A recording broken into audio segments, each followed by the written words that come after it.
Hello, Serge here from the Backyard Driving Range. I don't need the clipboard today because I'm going to talk about a lesson I had recently with a student, and this one was actually over the phone. One of them called me and had a big question for me about why they were having trouble transferring their weight to their forward side. And they were finding that they were constantly getting stuck in the middle or even finishing towards their back foot. And so I went through a number of issues. One could be that they're aiming right for a right-hander, and they're coming over the top. They're swinging around themselves actually pulls your body backwards as your arms go around your body, and your back arm starts to hit your chest. It can pull you backwards. Another one could be just the fact that they're just out of position, out of balance, very likely overswinging, and then because they have to pull the club back up first to start down, either because of too much turn and too long a backswing, they have to pull it up first before it comes down, and pulling it up, you have to use your upper body, and that starts you moving backwards, and then once you're back there, you tend to stay there, and maybe even go even farther back. But I have seen a lot of people do that, and they think they finished because they have what I call a day late, dollar short finish. They'll get up here and do something like this, and as they pull back, they come back here, they hit the ball off the back foot, and then they push off, and they come up to a finish, and it's like, wow, look at my great tee finish. Yeah, but it happened yesterday. We're playing today. Okay, so that's a big issue. That can be a big one. Overswinging, overturning, which usually they go hand in hand. I think one of a big one could also be ball position too far back, and you got to come backwards to try to hit it, because if the ball position is way too far back and you're on top of the ball hitting it, you're de-lofting the club, and the ball's going to go very, very low likely, and like with an iron to a green, no chance of stopping on a green. It'll hit and very likely run over because it's coming in there like a bullet. And so you have to do what? You have to reverse weight shift and go back to get it. And in doing that, you're stuck back here. Okay, and that can open up a whole Pandora's box from topping it, chunking it, to hitting it dead right, to hitting it to pulls, and hitting some pretty good ones in between, all right? So that's what the dilemma is. Pretty much anytime we can do a lot of bad things wrong, do a lot of things wrong in the swing, and every now and then we can still hit a pretty good shot. So that's one of the perplexities of golf, is that every now and then you can line up all those ducks. But as we know, the more ducks you have in a line, the harder it is to line them up. And so we want to keep less ducks in our swing. As you know, secret number one is fewer angles the better. Rule number one, fewer angles the better. And so simplicity rules here. But finally, I think maybe one of the biggest reasons would be, and it is a big reason, and this person felt that when I brought this up, he said, that could be the answer.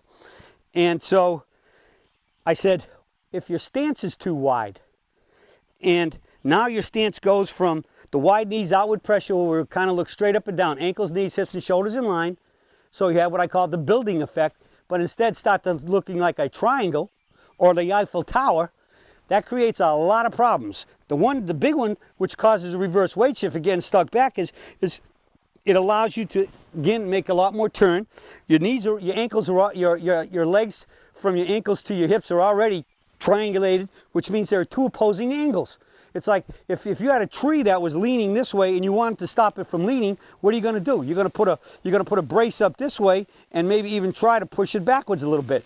Well, we're braced in two opposite directions. So this leg is saying, no, I don't want you to go that way and load. And then once you get back here, this one is even actually braced more, because if you did manage to get back there, it's braced even more, which now says, I don't want you to go that way. And so if you get too wide, and especially if you start turning your hips a little bit too fast, that leg straightens out even faster and holds your whole upper torso back behind the ball into a reverse weight shift. All right? So with the stance is important in that even if you did manage to make somewhat of a decent turn this way and that way, you get a lot of lateral movement going back and forth, which is going to affect hitting the ball anything from toes to heels and thins to chunks and solids to whatever. But again, it's lining up the ducks, lining up all those extra angles you're creating. And as Dr. Armstrong, the orthopedic surgeon I've studied with since about 1983 or 4, whenever it was, he says one of the worst things, biggest causes of issues with lower back stress and strain, which can eventually lead to pain and injuries, is a wide stance. He definitely is an advocate of the narrow stance, which I've always been, and when Dr. Armstrong told me that, this became an absolute imperative and a must for us, narrow stance. So I said, the key is, and again, as you get wider, you've got to shift longer to get there, which makes consistent contact a lot more difficult. As compared to now with a narrower stance, all we do is we turn a little bit, we lift, and in a split second you bump, that fast, boom, boom, the weight's already on the left side to be able to already start posting, meaning that I've hit it and I can now turn and stand up on it and finish more consistently to my target. All right? So, ends up that the good news was, I got an email back from this person later that afternoon, and he said, absolutely correct. The stance was too wide. He went out that afternoon, hit some balls, and said his ball striking was way improved in terms of solidness of contact, consistency, and distance when he narrowed up the stance.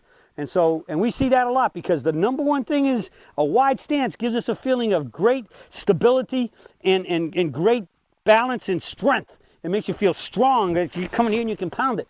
But the point is it's everything that I just stated. It's the exact opposite. It weakens the stance, it causes swaying, which slows the club down and reduces the probability of solid impacts. And all of those things add up to more missed hits and shorter, and hits that go shorter and with a lot less directional control. All right? So the key is a narrow stance, just like throwing a punch. You don't get here and try to throw a punch like this. You're going to stay narrow. They go boom and they throw a punch. Karate guys, same thing.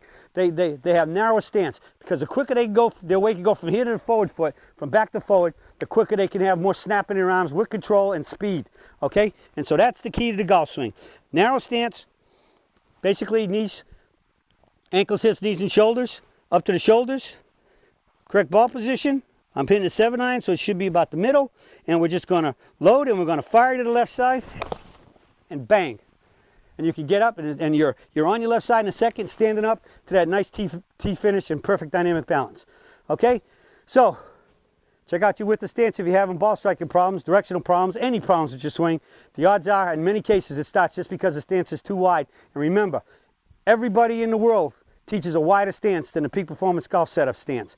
All right? So, just what you hear and what you see with most players is too wide. So get yourself about shoulder wide. And for a wedge, I start about here, and my foot goes no more than about if my foot was here, it goes no farther from a wedge to a driver than the width of my foot and getting wider. Okay? So that's how little the little we change in the width of our stance.